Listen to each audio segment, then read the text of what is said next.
इस वीडियो में हम कॉग्निटिव साइकोलॉजी के बारे में जानेंगे और इसके रिसर्च मेथड्स क्या हैं ये भी जानेंगे, इसकी हिस्ट्री को भी देखेंगे और इसमें क्या क्या की इश्यूज़ और क्या की आइडियाज़ हैं वो भी देखेंगे। तो कॉग्निटिव साइकोलॉजी एक तरह की स्टडी है मेंटल प्रोसेसिंग की, मतलब किस तरीके से हम परसीविंग करते हैं, रिमेम्बरिंग करते हैं, रीजनिंग करते हैं, इन सब की एक स्टडी है। इन सब के बारे में पढ़ने को कॉग्निटिव साइकोलॉजी कहते हैं। तो साइकोलॉजिस्ट मेंटल प्रोसेस की स्टडी क्यों करते हैं? क्योंकि पहले के लोगों का इंटरेस्ट ये जानने में था कि हमारा ब्रेन, हमारा माइंड कैसे काम करता है, क्योंकि उनका मानना था कि जो बिहेवियर है वो मेंटल प्रोसेस के कारण होता है। तो कॉग्निटिव साइकोलॉजी इस बात की स्टडी है कि लोग इन्फॉर्मेशन को कैसे समझते हैं, सीखते हैं, याद रखते हैं। एक कॉग्निटिव साइकोलॉजिस्ट इस बात की स्टडी करते हैं कि लोग अलग अलग शेप्स को कैसे समझते हैं, वह कुछ फैक्ट्स को कैसे याद रखते हैं और कुछ फैक्ट्स को क्यों भूल जाते हैं, या वो लैंग्वेज कैसे सीखते हैं, कोई सी भी लैंग्वेज कैसे सीख सकते हैं। हर कंट्री में रहने वाले लोगों की अपनी भाषा होती है और वो ईज़िली उसको सीख भी जाते, लेकिन कोई दूसरा पर्सन हो जो दूसरी कंट्री से आए, वो उस लैंग्वेज को सीखने में बहुत टाइम लगाएगा। तो कॉग्निटिव साइकोलॉजिस्ट जो है वो इस बात की भी स्टडी करते हैं कि कोई पर्सन लैंग्वेज कैसे सीखता है। तो यहाँ पर कुछ एग्जाम्पल्स दिए गए हैं कॉग्निटिव साइकोलॉजी के, जो हमारे डेली लाइफ से लिए गए हैं। आप इनको एक बार रीड आउट कर लेना, आपको समझ आ जाएंगे। ये बहुत ही इजी है कि हम किस तरीके से अपनी बातों को याद रखते हैं, किस तरीके से पुरानी मेमोरीज को याद करते हैं, यही सब इसमें बताया गया है। और इनके बेसिस पर कॉग्निटिव साइकोलॉजी में कई एक्सपेरिमेंट भी किए गए हैं। जब हम कॉग्निटिव साइकोलॉजी के इन एग्जाम्पल्स को देखते हैं तो इसमें 2 पॉइंट्स ऐसे हैं जिन पर हमें ध्यान देना चाहिए। पहला ये पॉइंट है कि ये जितने भी कॉग्निटिव साइकोलॉजी के एग्जाम्पल्स हैं वो मेंटल प्रोसेस के डिफ़िकल्टीज़ को दिखाता है, यानी फेलियर को दिखाता है। मतलब कि हम किसी चीज़ के बारे में कब सोचते हैं, जब हम उस चीज़ में फेल होना शुरू हो जाते हैं या वो चीज़ हमसे नहीं होती तब। बाकी अगर कोई काम हमसे आसानी से हो जा रहा है तो हम उसके बारे में उतना नहीं सोचेंगे, लेकिन जब हम किसी काम में फेल होना शुरू होते हैं, मतलब फेल होते रहते हैं, तो हम उसको बहुत ही सीरियस ले लेते हैं। और दूसरी चीज़ ये है कि जो कॉग्निटिव साइकोलॉजी है वो माइंड की साइंटिफिक स्टडी करता है। नेक्स्ट टॉपिक है research method in cognitive psychology, मतलब ये किस तरीके से कॉग्निटिव साइकोलॉजी में रिसर्च करते हैं। तो किसी भी रिसर्च का गोल होता है कि हम क्यों उसको कर रहे हैं, तो इसका भी कुछ गोल्स हैं, उनको पहले जान लेते हैं। तो पहला गोल है डाटा को कलेक्ट करना, फिर उसको एनालाइज करना, थ्योरी डेवलप करना और उसके बाद हाइपोथेसिस बनाना और इन हाइपोथेसिस को टेस्ट करना। ज़्यादातर कॉग्निटिव साइकोलॉजिस्ट कॉग्निशन को समझना चाहते हैं और ये भी समझना चाहते हैं कि थिंकिंग कैसे और क्यों होती है, यानी रिसर्चर कॉग्निशन को समझने के साथ साथ उनको एक्सप्लेन करने के तरीके भी खोजते हैं।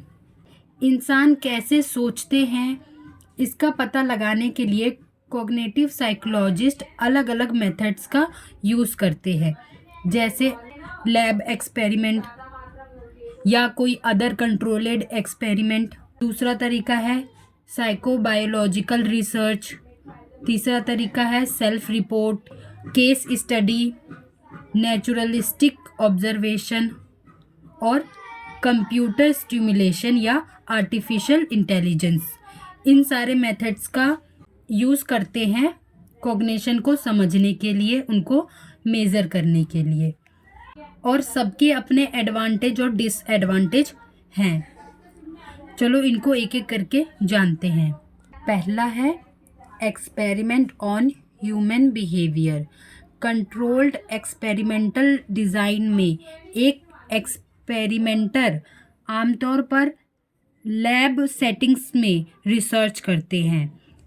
एक्सपेरिमेंटर का इन्वायरमेंट पर जितना हो सके उतना कंट्रोल रहता है।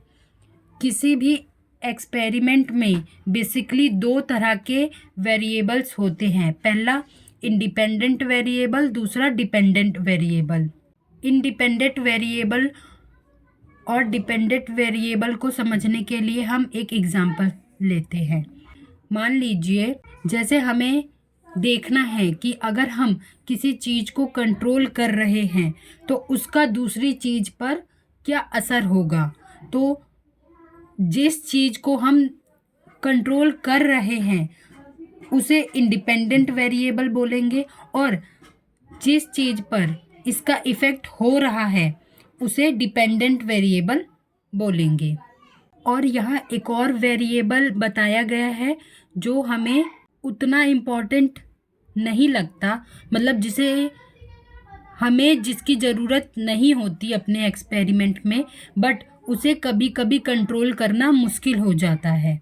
वो है इररिलेवेंट वेरिएबल, या उसे हम कंट्रोल वेरिएबल भी कह सकते हैं। और इस मेथड में हम रैंडम सैंपल्स का यूज़ करते हैं। मतलब हम अपनी मर्जी से, मतलब किसी को भी बीच में से उठा के उसके ऊपर एक्सपेरिमेंट कर सकते हैं। ये नहीं कि पहले से चुना हुआ पर्सन आएगा और उसके ऊपर एक्सपेरिमेंट होगा, नहीं, इसमें हम रैंडमली सैंपल चूज़ करते हैं। सेकंड है साइकोबायोलॉजिकल रिसर्च। इसके थ्रू इन्वेस्टिगेटर कॉग्निटिव परफॉर्मेंस और सेरिब्रल इवेंट्स, यहाँ इसका मतलब है ब्रेन, तो इन दोनों के बीच रिलेशनशिप को स्टडी करता है।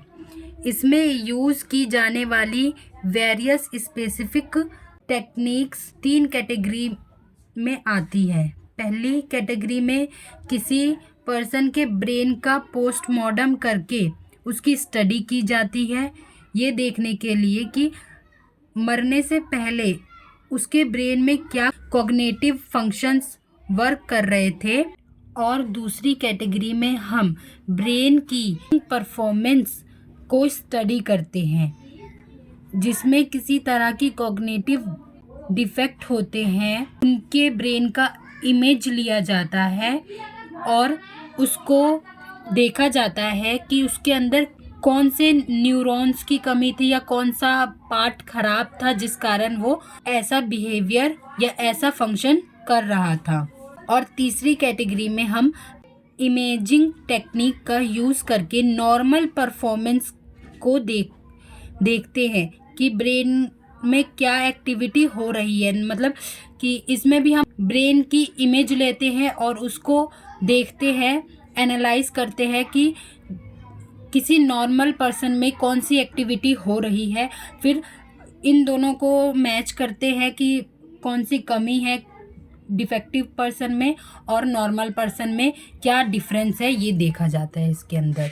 तीसरा है सेल्फ रिपोर्ट केस स्टडी और नेचुरलिस्टिक ऑब्जर्वेशन। इसमें हम पर्सन के बारे में उसी के थ्रू जानकारी निकलवाते हैं, मतलब उसको एक क्वेश्चनेयर दे देते हैं या उसका इंटरव्यू लेते हैं, जिससे हमें उसके बारे में उसी के थ्रू पता चल जाता है। मतलब वो अपने बारे में खुद ही बताता है, वो क्वेश्चनेयर फिल करके, या हम उसका इंटरव्यू लेंगे तो वो हमें जवाब देगा, इस तरीके से। और केस स्टडी में हम एक पर्सन के बारे में इन डेप्थ स्टडी करते हैं और नेचुरलिस्टिक ऑब्जर्वेशन में हम उस पर्सन को नेचुरल सेटिंग्स में ऑब्जर्व करते हैं। कोई लैब में एक्सपेरिमेंट नहीं होता है। इन मेथड्स के ज़रिए हम क्वालिटेटिव इंफॉर्मेशन यानी डिस्क्रिप्टिव इंफॉर्मेशन हासिल कर सकते हैं। जितना हो सके उतना उस पर्सन को डिस्क्राइब करते हैं इसके अंदर हम। नेक्स्ट है कंप्यूटर स्टिमुलेशन और आर्टिफिशियल इंटेलिजेंस। इसमें रिसर्चर कुछ ऐसे प्रोग्राम्स बनाकर फिट कर देता है जो इंसानों की तरह ही काम करता है। यानी वो कैसे सोचता है, मतलब जो इंसान है वो कैसे सोचता है, कैसे बातें करता है, कैसे सुनता है, कौन से क्वेश्चंस पे कैसा आंसर करता है, इस तरीके से। तो इसमें हम किसी पेशेंट को उसको उसके बारे में, वो कौन से सिचुएशन में कैसा बिहेवियर करता है, ये सब डिटेल डाल देंगे कंप्यूटर के अंदर। और फिर उसको हम अलग अलग सिचुएशन बताएंगे और उसका आंसर देखेंगे कि वो कैसा आंसर कर रहा है। तो इसके ज़रिए हम उस पर्सन की फ्यूचर की प्रिडिक्शन कर सकते हैं कि वो इस सिचुएशन में कैसा परफॉर्म करेगा। यहाँ बताया है कि कॉग्निटिव साइंस क्या है। तो कॉग्निटिव साइंस एक क्रॉस डिसिप्लिनरी फील्ड है, मतलब अलग अलग फील्ड्स जैसे कॉग्निटिव साइकोलॉजी, फिलॉसफी, एंथ्रोपोलॉजी, ये सभी फील्ड का मिक्सचर कॉग्निटिव साइंस कहलाता है।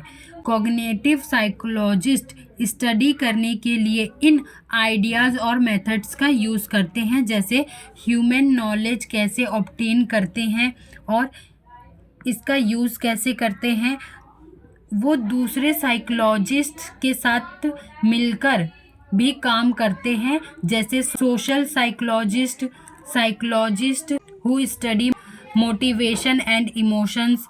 तो इन सब के साथ कॉग्निटिव साइकोलॉजिस्ट काम करते हैं, ये देखने के लिए कि पर्सन इन सब एरियाज़ में कैसे अपने मेंटल प्रोसेसेस को वर्क कराता है, या उसके मेंटल प्रोसेसेस इस एरियाज़ में कैसे वर्क करते हैं, ये जानने के लिए।